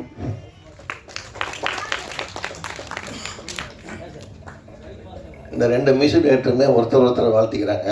இது மாதிரி ஒற்றுமையாக இருக்கணும். அடுத்ததான் தயா பேசும்போது என்னது அவார்டுக்கு நடக்காமல் ரிவார்டுக்கு எடுங்கன்னு சொன்னார். உனக்கு கண்டிப்பாக அவர் அடுத்தடுத்து படம் கொடுப்பாரு, கவலைப்படுவாங்க. அடுத்தபடியாக பாடலாசிரியர் பா சேது மாதவன் அவர்களை சில வார்த்தைகள் பேச அழைக்கிறோம். அனைவருக்கும் எனது பணிவான வணக்கத்தை தெரிவித்துக் கொள்கிறேன். இந்த படத்தின் திரைக்கதை வசனம் எழுதிய நண்பர் சக்திவேல் எனது 47 ஆண்டுகால நண்பர். ஏற்கனவே நீங்கள் அனைவரும் கேட்டதை போல இது அவரது 3வது திரைப்படம்.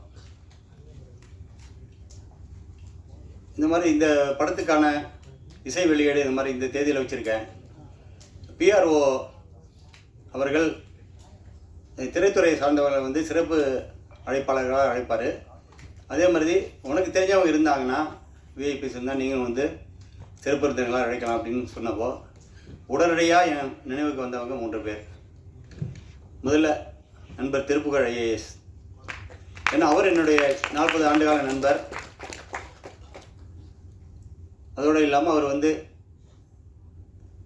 பணியில் இருந்தபோது மிகச்சிறப்பாக குஜராத் மாநிலத்திலும் மற்றும் டெல்லி சென்ட்ரல் டெபுடேஷன் டெல்லி, நேபாள் இதில் மிகச்சிறப்பாக பணியாற்றி நிறைய பேருக்கு தெரியாது யுனைடெட் நேஷன்ஸ் அவார்டெலாம் வாங்கியிருக்கார் அவர்.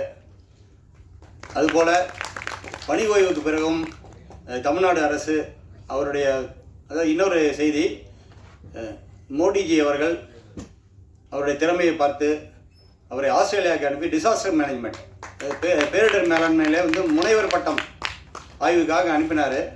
அநேகமாக இந்தியாவில் வந்து டிசாஸ்டர் மேனேஜ்மெண்ட்டில் முனைவர் பட்டம் பெற்ற முதல் இவர் வந்து அவராக தான் இருப்பார்னு நினைக்கிறேன். கரெக்டாக?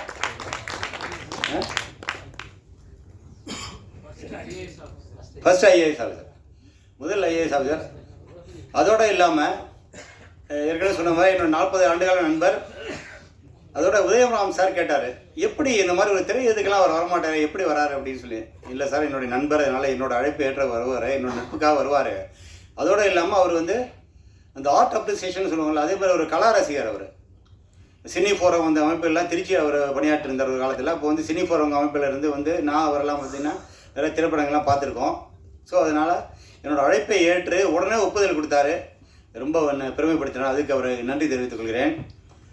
அடுத்தது உடனடியாக என் மனதில் வந்து தோணுன நேம் வந்து திரைத்துறை சார்ந்த யாராவது அழைக்கலாம் அப்படிங்கிறப்போ திரைத்துறையில் எனக்கு உடனடியாக நினைவுக்கு வந்தது ராசி அழகப்பன் சார் தான். காரணம் என்னென்னு கேட்டிங்கன்னா, ஏறத்தாழ 4-5 ஆண்டுகளாக வந்து உரசிந்தனை வந்து வாசக எழுத்தாளர் சங்கம் வந்து பாரதி உலகங்கிற ஒரு நிகழ்ச்சியை தமிழ்நாடு ஃபுல்லாக பல பள்ளிகள் கல்லூரிகளுக்கு போய் அந்த பள்ளி மாணவர்கள் வந்து அவர் போட்டிகள் நடத்தி பாரதியோட சிந்தனைகள் வந்து இது பண்ணிட்டுருக்காங்க. அதில் வந்து ராசி அழகப்பன் சார் வந்து பெரிய இது பண்ணிகிட்ருக்காரு எங்களுடைய இணைஞ்சு. அதனால் அவரும் வந்து உடனடியாக ஒப்புதல் கொடுத்தாரு. அவருக்கு நன்றி. அடுத்து உதயம்ராம் சார், ஏறத்தாழ நான் ஒரு 15 ஆண்டுகளாக வந்து உரசிந்தனை வாசக எழுத்தாளர் சங்கத்தோடு நான் வந்து இணைஞ்சு போட்டுருக்கேன். திருச்சி கிளையில் வந்து இப்போ வந்து நான் ஆலோசகராக இருக்கேன். அவர் வந்து அவர் தெரியாதவங்க யாரும் இருக்க முடியாது. ஒரு பத்திரிகையாளர், நம் உரசிந்தனை மாத எழுதுன்னு நடத்துகிறார். உரசிந்தனை வாசக எழுத்தாளர் சங்கத்தை பொதுச் செயலாளராக இருக்கார். பல்வேறு பணிகளை பண்ணிகிட்ருக்காரு. அவரும் வந்து ஒப்புதல் கொடுத்தார். அதுக்கு என்னோட நன்றியை தெரிவித்துக் கொள்கிறேன். இதோடு இல்லாமல் என்னுடைய அழைப்பை ஏற்று என்னுடைய அக்கா உமா மகேஸ்வரி, அவர் கணவர் திரு ராமூர்த்தி அட்வொகேட், அவர் என்னுடைய தங்கை கமலா, என் நண்பர்கள் ஸ்ரீனிவாசன், ரமேஷ், இது போன்றவங்கெல்லாம் வந்திருக்காங்க. இதுக்கு முதல்ல நான் நன்றி தெரிவிச்சுக்கிறேன். அடுத்து இந்த வந்து திரைப்பட பாடல் வாய்ப்பு எப்படி கிடைச்சிங்கிறதுக்கு ஒரு 2 மணித்துறைகள் பேசுகிற நான் வந்து விடைபெறலாம்னு நினைக்கிறேன். முதல்ல பார்த்தீங்கன்னா சக்திவேல் ஏற்கனவே பார்த்தீங்கன்னா 2 படங்கள் எடுத்திருக்காரு. முதல் படம் 6 அடியில் 2 பாடல்கள் இடம்பெற்றது. 2வது படத்தில் பாடல்கள் கிடையாது. 6 அடி படத்திலே வந்து வாய்ப்பு கொடுக்குறேன்னாரு. சில காரணங்களுக்காக அந்த வாய்ப்பை என்னால் பயன்படுத்திக்க முடியல.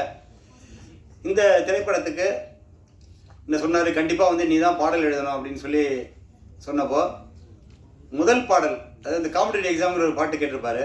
அது வந்து ஃபோனில் தான் சொன்னார், இந்த மாதிரி சிச்சுவேஷன் அப்படின்னு சொல்லிட்டு இதில் வந்து நிறைய ஆங்கில வார்த்தைகள் வரணும் அப்படின்னு புதுசாக ஒரு குண்டை தூக்கி போட்டார். பார்த்தீங்கன்னா இங்கே வந்து அறிவுமதி அண்ணன் இருந்ததுதானே, அவர் வந்து கண்ணாலே என்னை எரிச்சிருப்பார்னு நினைக்கிறேன். அவ்வளோ ஆங்கில வார்த்தைகள். நான் சொன்னேன், என்ன சக்தி இப்படி ஒரு சங்கடத்துக்கு ஆளாகிறேன், முதல் பாடல் எழுதுகிறேன், என்ன மாதிரி வந்து ஒரு எழுத்தாளர் வந்து இந்த மாதிரி வந்து தமிழுக்கு இப்படி துரோகம் பண்ணலாம் அப்படின்னு. இல்லை அதெல்லாம் ஒன்றும் இல்லை, வந்து நீ தைரியமாக எழுது அப்படின்னாரு. அதனால் பார்த்தீங்கன்னா அதில் ஆங்கில வார்த்தைகளுக்கு இடையில் நடுவில் வந்து தமிழ் வார்த்தைகள் வரும். அந்த மாதிரி எழுதி ஆபாசம் இல்லாமல் எழுதினேன். அதான் என்னால் செய்ய முடிஞ்சுது. அதுக்கு பிரயாச்சித்தமாக இன்னொரு பாடலில் வந்து நான் வந்து ஆங்கில கலப்பு இல்லாமல் எழுதியிருக்கேன். இதுக்கு வந்து சக்திவேல் அவர்களுக்கு நன்றி சொல்லிக்கணும். அதோடு இல்லாமல் பொதுவாக பார்த்தீங்கன்னா உங்கள் அனைவருக்கும் வந்து தெரிஞ்சிருக்கும், ஒரு பாடலாசிரியர், பின்னணி பாடகர், பாடகி இவங்களை வந்து தேர்வு பண்ணுற ப்ரெரோகேட்டிவ்னு சொல்லுவாங்க. உரிமை வந்து இசையமைப்பாளருக்கு மட்டுமே உண்டு. ஆனால் வந்து இசையமைப்பாளர் தயானந்த் பிரைஸுடன் வந்து பெருந்தன்மையாக நீங்கள் சொல்கிற சக்திவேல் வந்து நீங்கள் சொல்கிற பாடலாசிரியர் எழுத அப்படின்னு சொல்லி உரிமை அவர்கிட்ட கொடுத்தது வந்து அது வந்து அவருக்கு நான் நன்றி தெரிவிச்சுக்கிறேன். சிறப்பாக வந்து இசையமைச்சிருக்காரு. நம்ம இவர் பிஆர்ஓ சார் சொன்ன மாதிரி இந்த பாடலை வந்து வெற்றியடை செய்கிறது வந்து ஊடகங்கள் கையில் உள்ள. இன்றைக்கி வந்து என்ன எல்லாமே பார்த்தீங்கன்னா எல்லாத்துக்கும் ப்ரொமோஷன் தேவையாக இருக்குது. ப்ரொமோஷனை வச்சு தான் வந்து எல்லாமே நடக்குது. இன்றைக்கி வந்து சின்ன திரைப்படங்கள்லாம் எந்த நிலைமையில் இருக்குது அப்படிங்கிறது வந்து ராசி அழகப்பன் சார் சொன்னார். அதனால் வந்து நீங்கள் அனைவரும் இணைந்து வந்து இந்த படத்தை வந்து வெற்றியடைய வைக்கணும் அப்படின்னு சொல்லி கேட்டுக்கிறேன். இந்த வாய்ப்பிற்கு நன்றி தெரிவித்து அனைவரும் வந்து விடைபெறுகிறேன். நன்றி சார். அடுத்ததா திரைப்பட பாடலாசிரியர் ஆ.பா. ராசா அவர்களை சில வார்த்தைகள் பேச அழைக்கிறோம். அனைவருக்கும் வணக்கம். பிஆர்ஓக்களை கூட கௌரவப்படுத்தக்கூடிய மேடை இந்த மேடைன்னு முரளி சார் சொன்னார். அது பிஆர்ஓக்களை மட்டும் இல்லை, எனக்கு தெரிஞ்சு தமிழ் திரைப்பட பாடலாசிரியர்கள் 4 பேரை உட்கார வச்சு கௌரவிச்ச இடம் இதாக தான் இருக்கும்னு நினைக்கிறேன். ஆமாம், இதில் நம்ம ராசி அழகப்பன் சார் கூட அடிப்படையில் பாடலாசிரியர் தான். ஆமாம், அவர் பேசும்போது ஒரு சில வார்த்தைகள் சொன்னார். இந்த காலத்தில் பசங்க எப்படி லவ் பண்ணுறாங்க பார்த்தீங்களா, ஆச்சா பூச்சா அது இது கேட்டால் எங்களெல்லாம் பூமர்னு சொல்கிறாங்க. சார் உண்மையிலே நீங்கள் பூமர் தான் சார். இந்த கால உலகத்தை பற்றி உங்களுக்கு தெரில. ஆக்சுவலாக காலம் வேறு வேறையாக மாறிக்கிட்டு இருக்கு. காதல் ஒவ்வொரு காலகட்டங்களையும் மாறிக்கிட்டு தான் இருக்கும். அதை நம்ம ஏற்றுக்கிட்டு தான் ஆகணும். அதுக்கு நீங்கள் ஏதாவது தடை போட்டிங்கன்னா உங்களெல்லாம் அடித்து போய்கிட்டே இருக்கும். இப்போ வரைக்கும் நம்ம வெறும் காதல்களை பற்றி மட்டும்தான் படங்கள் எடுத்துகிட்டு வர்றோம். நான் ஒரு அதிர்ச்சியான விஷயம் சொல்கிறேன். இன்னும் ஒரு 50-60 ஆண்டுகளில் திருமணம் என்கின்ற கான்செப்டே தமிழ்நாட்டில் இருக்காது, குழந்தையே இருக்காது. இந்த கால மாற்றத்தை நம்ம ஏற்றுக்கிட்டு தான் ஆகணும், வேற வழி இல்லை.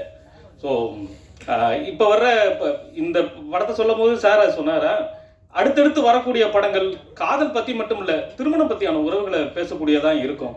ஸோ அந்த கால மாற்றத்தை நம்ம ஏற்றுக்கணுன்றதை நான் முன்னாடி சொல்லிக்கிறேன். இந்த படம் மிகப்பெரிய வெற்றி அடைய வேண்டும். குழுவினர்கள், இயக்குநர்கள், இசையமைப்பாளர்கள் எல்லோருக்கும் நன்றி. நன்றி சார். அடுத்ததான் திரைப்பட பாடலாசிரியர் திரு கார்த்திக் நேதா அவர்களை சில வார்த்தைகள் பேச அழைக்கிறோம். அனைவருக்கும் எனது வணக்கம். முதல்ல திருப்புகழ் ஐயா அவருக்கு என்னுடைய வணக்கம்.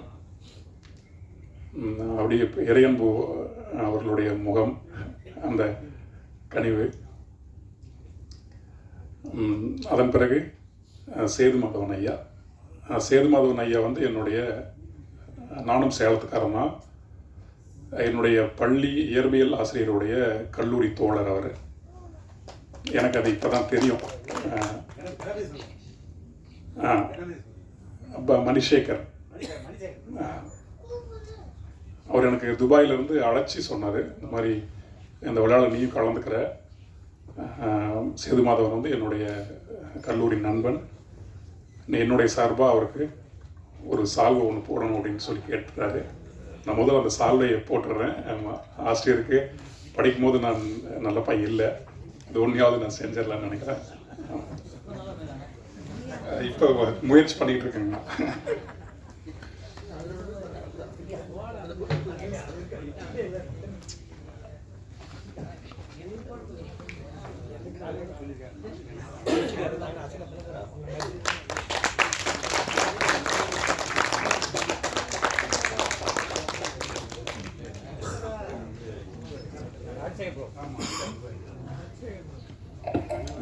மணிசேகர் சார், உங்களுடைய மாணவனான அந்த சாவை நான் போத்திட்டேங்க. பிறகு சந்தோஷ்குமார் இயக்குனருக்கு என்னுடைய மனமார்ந்த வாழ்த்துக்கள்.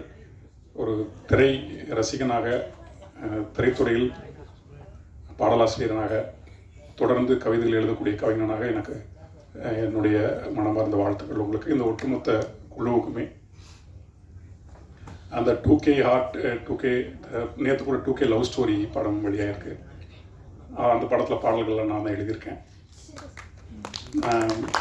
இந்த 2K அப்படிங்கிறதுல நிறைய குழப்பங்கள் இருக்குதுன்னு நான் நினைக்கிறேன்.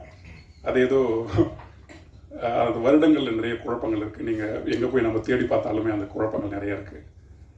ஒரு வசதிக்காக அந்த பேர்கள்லாம் வச்சுருக்காங்கன்னு நான் நினைக்கிறேன். அது 90s கிட்ஸ்க்கு பிறகு K for 2 hearts, காதலுக்கு 2 இதயம் வேண்டும், அதான் கதை. ஓ சரி, மகிழ்ச்சிங்க ஐயா. அது 90 கிட்ஸ்க்கு அப்புறம் வரக்கூடிய இந்த 2K கிட்ஸ் அப்படிங்கிற மாதிரி தான் சொல்கிறாங்க. தென் அதற்கப்புறம் ஜென்சி வந்துட்டோம். ஜென்சிக்கு அப்புறம் ஜென் ஆல்ஃபா, ஜென் பீட்டா வரைக்கும் போயிட்டுருக்கு. அந்த பேர்கள் மாறி மாறி போய்கிட்டு இருந்தாலுமே அந்த அடிப்படையான மனித உணர்வுன்னு ஒன்று இருக்குது. அந்த அடிப்படையான மனித உணர்வை ஆக்கத்தை நோக்கி அல்லது மேன்மையை நோக்கி தூண்டக்கூடிய ஒன்று தான் எனக்கு தெரிஞ்சு கலையாக இருக்க முடியும்னு நான் நினைக்கிறேன். இந்த திரைப்படம் அப்படியான ஒரு மனிதனை மேன்மையை நோக்கி தள்ளக்கூடிய ஒரு சின்ன ஒரு ஊக்கியாக இருக்கணும்னு நான் நினைக்கிறேன், நம்புகிறேன். சிறு முதலீட்டில் செய்யப்பட்டிருக்குன்னு நினைக்கிறேன் திரைப்படம். இன்னும் இந்த காலம் வேகமாக போகிற போக்கில் இந்த தொழில்நுட்ப மாற்றங்களையும் கற்றுக்கொண்டு அதற்கேற்ப நம்ம சவால் விடுற மாதிரி படங்கள் பண்ணணும், அதையும் நம்ம கற்றுக்கணும். அந்த சமூகத்தின் கற்றுக்கொள்வதின் வாயிலாக நாம் கலையை கற்றுத்தர முடியும் அப்படின்னு நான் நம்புகிறேன். உங்களுடைய கலை உங்களை உயர்த்தும், நல்ல கலையை செய்யுங்க அப்படின்னு நான் இப்போதைக்கு கேட்டுக்கிறேன். நிறைய பேர் பேச வேண்டியிருக்கு. சேலத்து மண்ணிலிருந்து நிறைய பேர் வந்திருக்காங்க. அந்த மண்ணில் பிறந்து வளர்ந்தவங்கிற ஒரு முறையில் எனக்கு பெரும் மகிழ்ச்சி. நீங்கள் நிறைய கற்றுக்கிட்டு பெருசாக வரணும்னு ஆசைப்படுறேன்.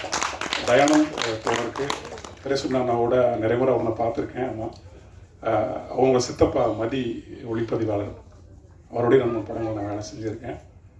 ஒரு தமிழ் நாவிலிருந்து பிறந்தவர் நீங்கள். ஆமாம், அவருடைய சொல் போல மேலும் மேலும் அப்படி சுடர் விட்டு எரியணும் நீங்கள். ஆமாம், ஒரு நண்பனாக ஒரு ரசிகனாக எல்லோருக்குமே என்னுடைய மனமார்ந்த வாழ்த்துக்கள் சொல்லுவேன்.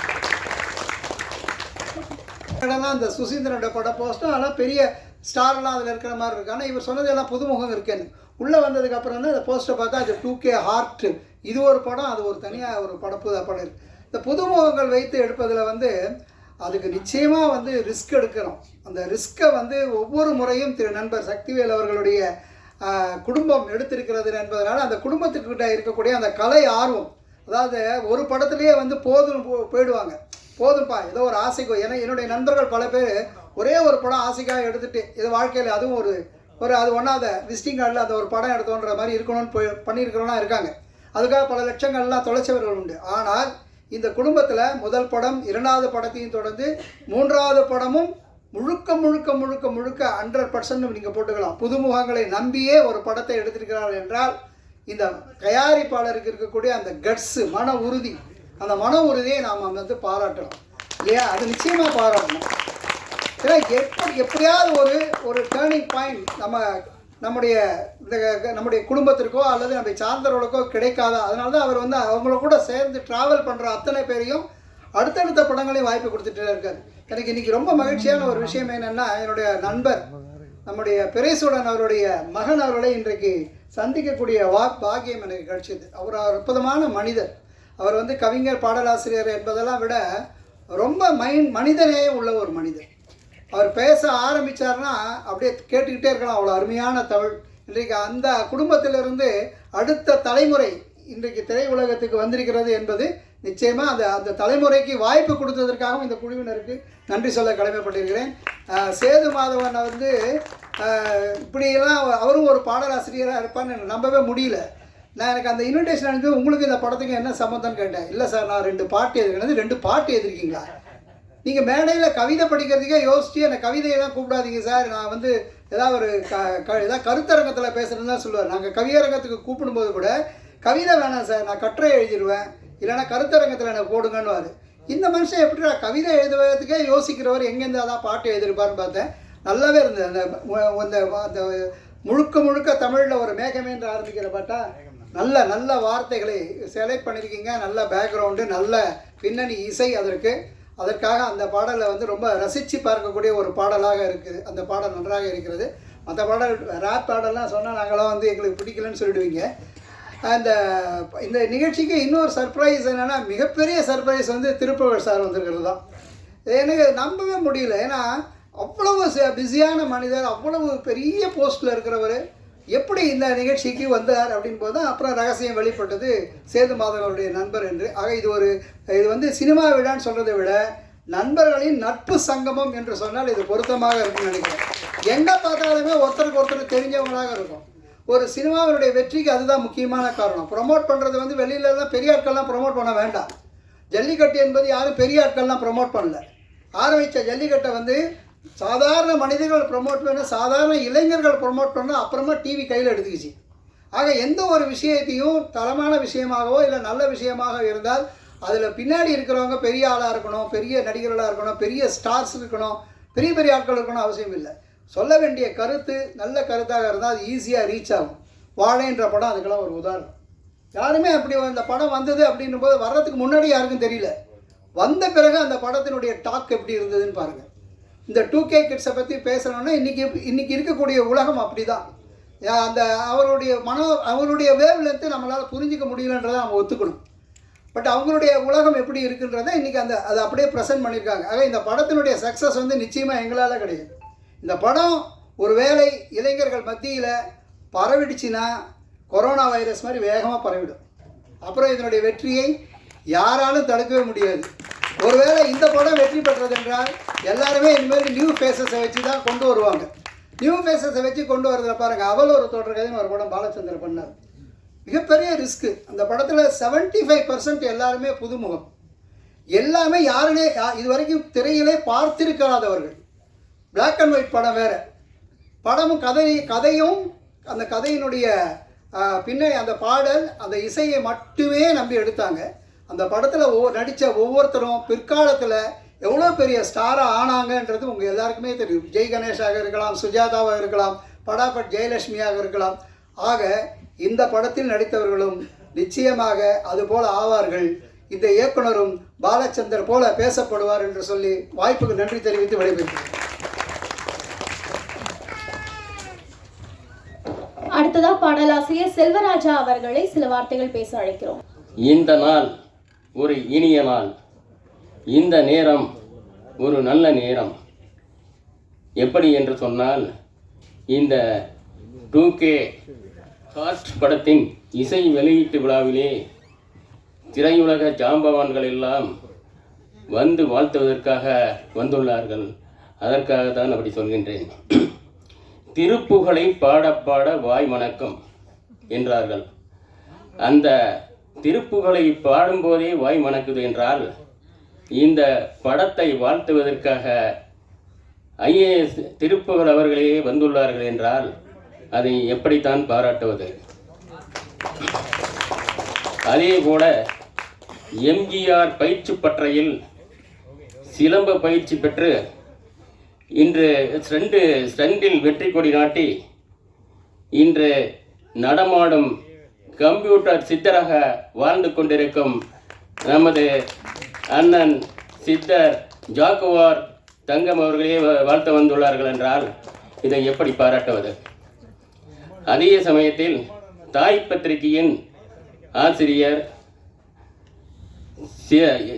சிறந்த பாடலாசிரியர், பட்டாம்பூச்சி என்ற திரைப்படத்தின் தயாரிப்பாளர், இதே மாதிரி குழந்தைகளின் வளர்ச்சிக்காக படத்தை எடுத்து வெற்றி கொடி நாட்டியவர்கள், பல அவார்டுகளை வாங்கியவர்.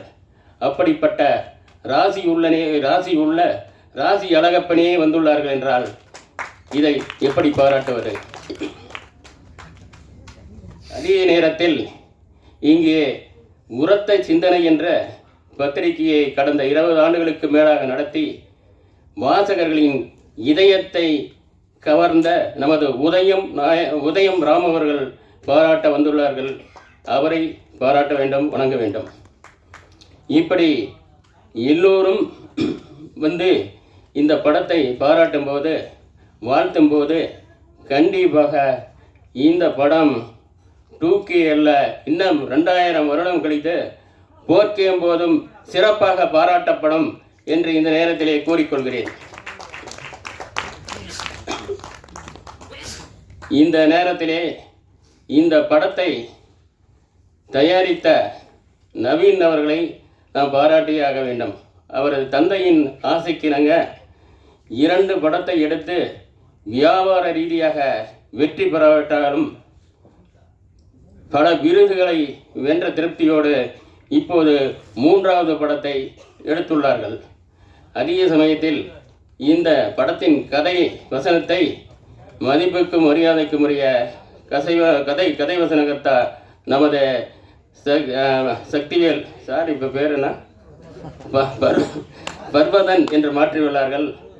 அந்த பர்வதன் அவர்கள் இந்த படத்தின் மூலம் பார்ப்போடும் புகழை அடைவார் என்று கூறிக்கொள்கின்றேன். இந்த படத்தை இயக்கிய சந்தோஷ்குமார் அவர்களும் 2 படத்தை எடுத்து இந்த 3வது படத்தையும் இயக்கியுள்ளார். அவரும் வெற்றி பெறுவார் என்று இந்த நேரத்திலே கூறிக்கொள்கின்றேன். இப்படி அதே சமயத்தில் இந்த பாடல்கள் வந்து 2மே நல்லா சிறப்பாக வந்துள்ளது. இந்த பாடலாசிரியர் பா. சேதுமாதன் அவர்களை இந்த நேரத்தில் பாராட்டியே தீர வேண்டும். இது ஒரு சினிமா விழாவா, இலக்கிய விழாவா என்று ஆச்சரியப்பக்கத்தக்க வகையிலே இங்கே பல இலக்கிய ஆளுமைகளும் பல கவிஞர்களும் இந்த திரைப்படத்தை பாராட்டும் விதமாக வந்துள்ளார்கள். இந்த படத்தின் ட்ரெய்லர் சிறப்பாக வந்துள்ளது. இந்த படத்தின் பாடல்கள் அம்சமாக வந்துள்ளது. இது கண்டிப்பாக ரசிகர்களாகிய உங்கள் பேராதரவுடன் வெற்றி பெறும் என்று கூறிக்கொண்டு ஊடகவியலாளர் அனைவருக்கும் நன்றி கூறி இந்த விழாவை சிறப்பாக ஏற்பாடு செய்த PRO முரளி சார் அவர்களுக்கும் நன்றி கூறி விடைபெறுகின்றேன். நன்றி, வணக்கம். Thank you sir. திரைத்துறையை நேசித்தும் சுவாசித்தும் வாழும் ஒரு சில ஜாம்பவான்களில் இவரும் ஒருவர். திரைப்படங்கள் வெளியாவதில் ஏதேனும் ஒரு சிக்கல் வந்தால் இவரை எல்லாருக்கும் வணக்கங்க. ஒரு சின்ன படம் எடுக்கிறது எவ்வளோ கஷ்டம் எனக்கு தெரியுங்க. இந்த படம் எல்லாருக்கும் கை கொடுத்து இந்த படம் வெற்றி பெறணுங்க. இந்த படம் வெற்றி பெற நான் வாழ்த்துறேங்க. நன்றிங்க. சில வார்த்தைகள் பேச அழைக்கிறோம்.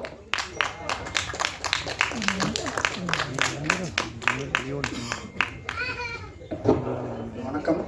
மேடையில் அமர்ந்திருக்கும் சினிமா ஜாம்பவான்கள், பத்திரிகை துறை நண்பர்கள், மீடியாவிலேருந்து வந்திருக்க எல்லாத்துக்கும் வணக்கம். இது எங்களோட 3வது ப்ரொடக்ஷன். பட்ஜெட் சின்னது தான், பட் எல்லாமே ரொம்ப எப்படியாவது ஏதாவது சாதிக்கணுன்றதுக்காக ஏதாவது ட்ரை பண்ணுறோம் கொஞ்சம் கொஞ்சமாக. ஸோ என்னோடய சின்ன ரெக்வெஸ்ட், மீடியாவில் இருக்க நீங்கள் எல்லாருமே இது எவ்வளோக்கு எவ்வளோ எடுத்துக்கொண்டு போய் கொடுக்க முடியுமோ மக்கள்கிட்ட உங்களால் முடிஞ்சதை கண்டிப்பாக பண்ணுங்கள். அப்போ தான் எங்களை மாதிரி இருக்க சின்ன சின்ன ப்ரொடக்ஷன் கம்பெனி, வளர்ந்து வர டெக்னீஷியன் எல்லாத்துக்குமே எங்களால் முடிஞ்ச அளவுக்கு தரமான சினிமாவை தரத்துக்கு நாங்கள் கண்டிப்பாக ட்ரை பண்ணுறோம். தேங்க்யூ. அடுத்ததா இந்த படத்துடைய கதை வசனம் எழுதியுள்ள பர்வதன் அவர்களை சில வார்த்தைகள் பேச அழைக்கிறோம். மேடையில் அமர்ந்துள்ள பெரியவர்களுக்கும், அனைத்து சிறப்பு விருந்தினர்களுக்கும், அழைப்பில் ஏற்று வந்துள்ள நண்பர்களுக்கும், பத்திரிகை, தொலைக்காட்சி, பண்பலை, ஊடக நண்பர்களுக்கும் எனது பணிவான வணக்கங்கள். சார் திருப்பூர் சார் எனக்கு ராமகிருஷ்ண சார் தான் சேலத்தில் ஒரு வருஷம் சீனியர். மாசுங்கிறதையாவது ப்ரேயரில் அவர் தான் கைத்தட்டுவோம். எப்போ பார்த்தாலும் போய் பேச்சு போட்டியிலையோ அல்லது ஏதாவது எழுத்துலையோ அவர் ப்ரைஸ் வாங்கிட்டு வந்துருக்காரு. அதே மாதிரி அவங்க தம்பி இறையன்பு சார், எனக்கு அவர் ஒரு வருஷம் ஜூனியர். அவரும் அதே மாதிரி 2 பேரும் கைத்தட்டிகிட்டே இருப்பாங்க. அதான் எங்களுக்கு ப்ரேயரில் வேலை. அந்தளவுக்கு சிறப்பாக அவர் சொற்பொழிவு இந்த பேச்சுக்கும் இதுலேயும் எழுத்துலேயும் அவார்டு வாங்கிட்டு வந்துட்டுருப்பார். 2K எங்களது 3வது திரைப்படம். 6 அடி, தகவி முந்தைய திரைப்படங்கள். அவர் 2 விருதுகளுக்காக எடுக்கப்பட்ட திரைப்படங்கள். 2மே நிறைய சர்வதேச திரைப்பட விருதுகளை பெற்றுள்ளன. இந்த திரைப்படம் 2K ஹார்ட் அவை 2க்கும் மாறுபட்டு முழுதும் நகைச்சுவாக, கமர்ஷியலாக, ஆனால் கருத்துக்களோட சிறப்பான பாடல்களோட அமைஞ்சிருக்கு. பாடல்கள் பாடிய திரு ராஜேஷ் கிருஷ்ணசார், நடிகர், இயக்குனர் அவர். செல்வி டெய்சி அவர்கள் சூப்பர் சிங்கர் புகழ் பெற்றவர். ஒருத்த சிந்தனை திருச்சாந்தூர் பொறுப்பில் உள்ள கவிஞர் சர்வன் அது நீண்டகால நண்பர். தனது கவிதைகளுக்காகவும் கட்டுரைக்காகவும் கதைகளுக்காகவும் நிறைய விருதுகள் பெற்றவர். நாங்கள் கேட்டுக்கொண்டதற்காக திரைப்பட பாடல் எழுதியுள்ளார். அவர் கவிஞர் பெரியசூடன் ஐயா அவர்களின் புதல்வர் தயானந்த் பெரியசூடன் அவர்கள் இசையமைத்துள்ளார். முந்தைய தகவி திரைப்படத்துக்கும் அவரே இசையமைப்பாளர்.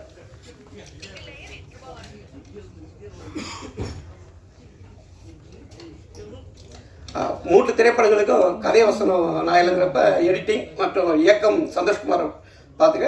பையன் நவீன்குமார் தயாரித்தார். டெல்லியில் கிஃபா அப்படின்ட்டு ஒரு காசி இன்டர்நேஷ்னல் ஃபிலிம் ஃபெஸ்டிவல் நடந்தது. அந்த விழாவில் தகுதி திரைப்படம் சிறந்த குழந்தைகள் திரைப்படமாக தேர்ந்தெடுக்கப்பட்டு டெல்லி யூனிவர்சிட்டி ஆடிட்டோரியத்தில் மிகப்பெரிய விழா நடந்ததுங்க. அந்த விழாவுக்கு விருது வாங்க நவீன் மேடைக்கு போனாப்புல. அப்போ அந்த விழாக்குள்ளர் ஒரு வித்தியாசமாக, வழக்கமாக மகனுக்காக தந்தை திரைப்படம் எடுப்பார். மாறாக தந்தை கனவுக்காக, கதைக்காக இந்த மகன் திரைப்படம் எடுக்கிறார். தந்தை மேடைக்காக சுருக்கப்படுத்துகிறாங்க. அதனால் என்னுடைய தந்தையும்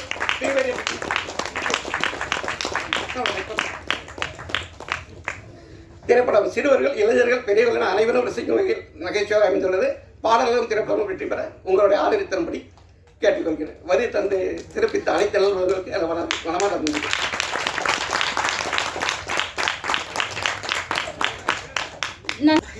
அதாவது இந்த 2K ஹார்ட் படத்தோட கொஞ்ச நேரத்தில் நம்ம இசை வெளியிட்டு ட்ரெய்லர் வெளியிட போகிறோம். அதுக்கு முன்னாடி 40 வயசுக்கு மேலே இருக்கவங்களாம் சேர்ந்து 2K ஹார்ட்ஸ் படத்தை பண்ணியிருக்காங்க. பார்த்தீங்கன்னா அந்த படத்தில் நடித்த பசங்க மட்டும்தான் சின்ன பசங்க. இவங்க 2K ஹார்ட்டை பற்றி சொல்லியிருக்கிறாங்க. என்ன சொல்லியிருக்காங்கன்னு படம் பார்த்தா தான் தெரியும். அடுத்தது நம்ம பர்வதன் சார் பேசும்போது கண் கலங்கிட்டார். அப்போ பையனுக்கு குரல்லாம் ஞாபகம் வருது. மகன் தந்தை காற்றும் உதவி அவையத்து முந்தியிருப்ப செயலுங்கிறதுக்கு உதாரணம். அவர் அப்பாவுக்காண்டி செஞ்சிருக்கிறாரு. அதுக்கு ஒரு கைத்தட்டு பாராட்டு தெரிவிச்சிருக்கான். அப்புறம் நம்ம இவர் அப்பா ராசா சார் பேசும்போது சொன்னார் இந்த யங்ஸ்டரை பற்றி. அதே மாதிரி ராசி அழகப்பன்னு சொன்னார். ராசி அழகப்பா போன ஜென்மத்தில் ஆரம்பித்து இந்த ஜென்மத்தில் முடித்தார்.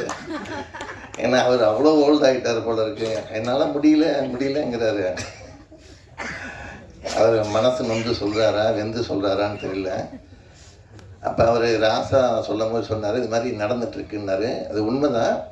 இன்றைக்கி ட்ரெண்டுக்கு தகுந்த மாதிரி போகணும், ஜாயின் பண்ணிக்கணும் அப்படிங்கிறது ஒரு விஷயந்தான்.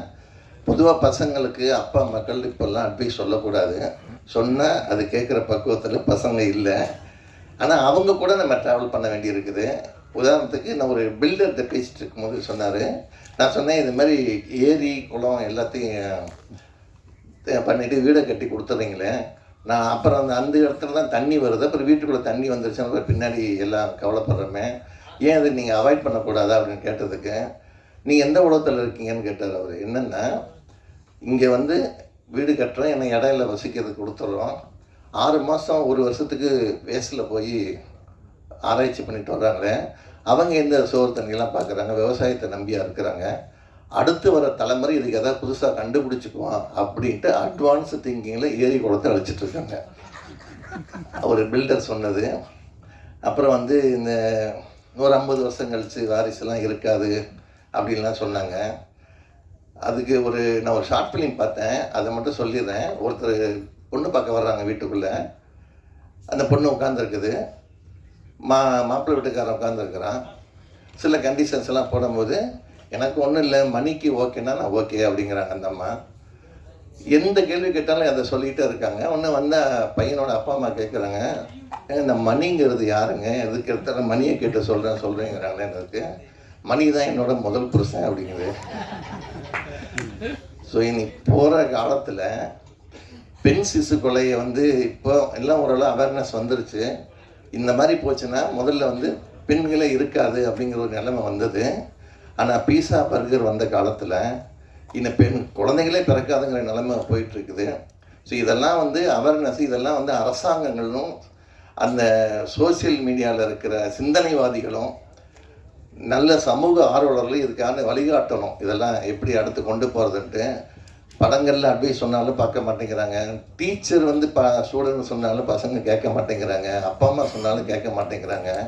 இதுக்கெல்லாம் ஒரு வழி விரைவில் வருங்கிற நம்பிக்கையோட இந்த படத்தை 2K ஹார்ட்னு எடுத்திருக்கிற நவீன்குமாருக்கு நம்ம முதல்ல கைத்தட்டி வாழ்த்து சொல்லி, இந்த படத்தோட ஆடியோ சீடியை ஐயா திருப்புகழ் ஐயா அவர்களும், ஜாக்குவார் தங்கம் அவர்களும், உதயம் ராம் சார் அவர்களும், கார்த்திக் நேதா அவர்களும், ஆப்பா ராசா அவர்களும், ராசி அழகப்பன் இணைந்து வெளியிட சந்தோஷ்குமார், அப்புறம் நவீன்குமார், பர்வதன் தலைமையில் இந்த யூனிட்டில் இருக்க அத்தனை பேரும் பெற்றுக்கொள்வார்கள்.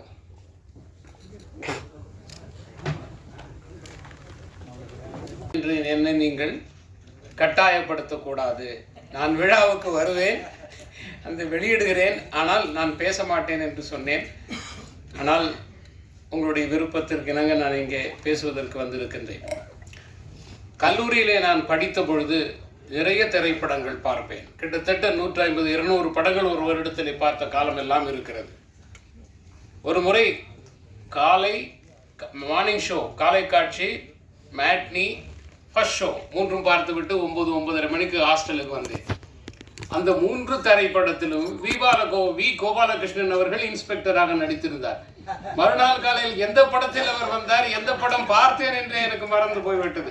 அந்த அளவுக்கு திரைப்படங்கள் பார்த்தேன். திருச்சியிலே அப்பொழுது ப்ரொஃபசர் ஆல்பர்ட் அவர்கள் தலைமையிலே சினிஃபாரம் அற்புதமாக இயங்கிக் கொண்டிருந்தது. அதில் நான் எக்ஸிக்யூட்டிவ் கமிட்டி மெம்பராக இருந்தேன். நல்ல திரைப்படங்களை, உலக திரைப்படங்களை எல்லாம் வெளியிடுவோம். பூனாவிலே இருந்து பேராசிரியர்களை அழைத்து வந்து ஃபிலிம் அப்ரிசியேஷன் கோர்ஸ் எல்லாம் நாங்கள் நடத்துவோம். அப்படி திரைப்படத்தில் மிக விருப்பத்தோடு பார்த்து கொண்டிருந்த காலம் ஒன்று இருந்தது. அதற்கு பிறகு IAS தேர்வு எழுதி குஜராத் மாநிலத்திற்கு சென்றேன். முதல் 10 ஆண்டுகள் களத்திலே பணியாற்ற வேண்டிய ஃபீல்டு ஒர்க், சப் கலெக்டராக, கலெக்டராக, தியேட்டருக்கு போய் படம் பார்க்க முடியாது. அப்பொழுதெல்லாம் இப்பொழுது நாம் மொபைல் பார்க்கிறோம், இன்டர்நெட்டில் படம் பார்க்குறோம், யூடியூபில் அந்த மாதிரி வசதிகள் இல்லாத காலம் 1995, 96, 97. தியேட்டருக்கு போய் என்னால் படம் பார்க்க முடியாது, எந்த தியேட்டருக்கும் போக முடியாது. ஏன் என்று சொன்னால் அடிக்கடி தியேட்டர்களிலே நான் கலெக்டராக ரைடு நடத்தி இருக்கிறேன். என்டர்டெயின்மெண்ட் டேக்ஸ் கட்ட மாட்டார்கள், குறைத்து கணக்கு காட்டுவார்கள். நானே என்னுடைய அதிகாரிகளை எல்லாம் கூட்டிக் கொண்டு சென்று ரைடு நடத்துவேன். ஆகவே அந்த தியேட்டரில் எப்படி சென்று நாம் படம் பார்க்க முடியும்? பார்க்க முடியாது. அப்படி முதல் 10 ஆண்டுகள். அதற்கு பிறகு commissioner of information and public relation and commissioner of entertainment tax 2 சார்ஜும் எனக்கு கொடுத்தார்கள். நான் காந்தி நகரிலே நான் பணிபுரிந்து கொண்டிருந்தேன். அப்பொழுது வலுக்கட்டாயமாக திரைப்படம் பார்க்க வேண்டிய அவசியம் ஏற்பட்டது. குஜராத்தி படங்களுக்கு வருடம் ஒரு முறை போட்டி வைத்து சிறந்த படங்களுக்கு அரசாங்கம் பரிசு வழங்கும், நிதி உதவி அளிக்கும். ஏனென்றால் குஜராத்தி படங்கள் மிகவும் குறைவாகத்தான் தயாரிக்கப்படுகின்றன.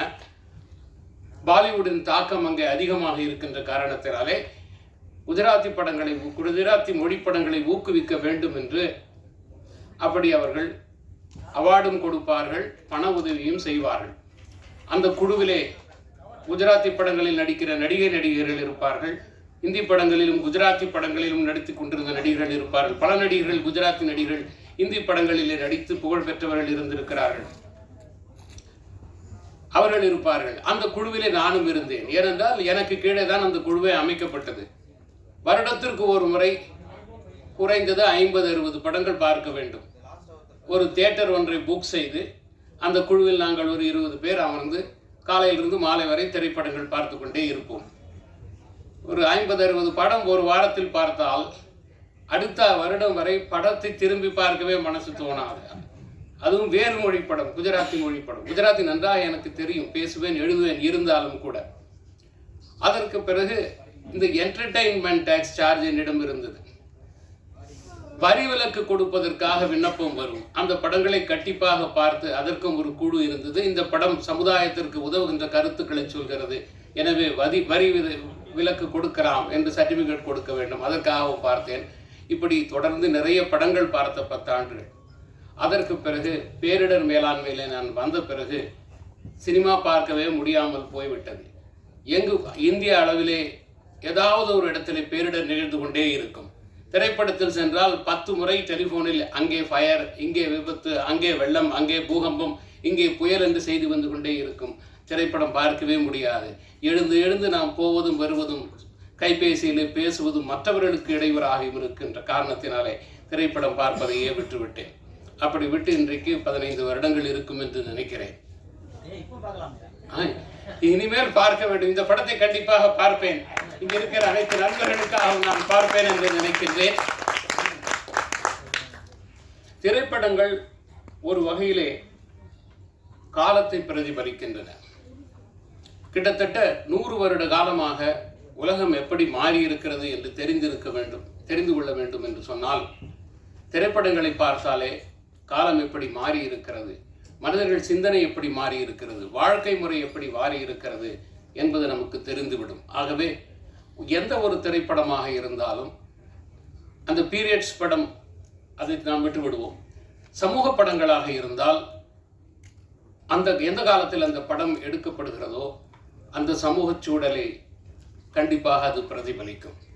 ஆகவே இந்த படம் இன்றைக்கு இப்படி எடுத்திருக்கிறார்கள், இளைஞர்கள் எப்படி பேசுகிறார்கள், பழகுகிறார்கள், வாழ்கிறார்கள் என்று சொன்னால் கிட்டத்தட்ட இன்றைய உலகத்தின் ஒரு பிரதிபலிப்பாக அது இருக்கும் என்று நான் நினைக்கின்றேன். நான் பார்க்கவில்லை, கண்டிப்பாக பார்ப்பேன்.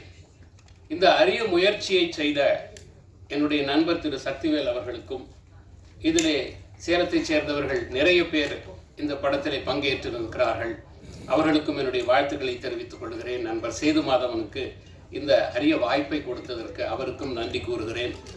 இந்த மேடையிலே முதல் முறையாக பல சிறந்த மனிதர்களை சந்திப்பதற்கு எனக்கு வாய்ப்பு கிடைத்தது. திரு ராசி அழகப்பன் அவர்களை பற்றி நான் கேள்விப்பட்டிருக்கிறேன், நேரில் சந்தித்ததில்லை. திரு ஜாகுவார் தங்கம் அவர்களுடைய யூடியூப் வீடியோக்கள் நான் நிறைய பார்த்திருக்கிறேன்.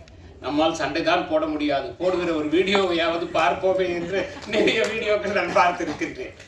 ஆக இவர்களை எல்லாம் சந்திக்கின்ற ஒரு அரிய வாய்ப்பையும் எனக்கு இங்கே ஏற்படுத்தி கொடுத்தார் நண்பர் உதயம் ராம் அவர்களையும் சந்திக்கிற வாய்ப்பு கிடைத்தது. இந்த விழாவிலே வந்ததிலே நான் மிகவும் மகிழ்ச்சி அடைகிறேன். இந்த திரைப்படம் மிகப்பெரிய வெற்றி அடைய உளமாற வாழ்த்துகிறேன். நன்றி. இதுவரைக்கும் எல்லாம் பொறுமையாக இருந்து இந்த இசை விழாவை மிகப்பெரிய விழாவை மாற்றி கொடுத்த பத்திரிகையாளர்களுக்கும் ஏனைய ஊடக நண்பர்களுக்கும் இந்த அழைப்பை ஏற்று இங்கே வருகை தந்துள்ள உறவினர்களுக்கும் நண்பர்களுக்கும் நன்றி.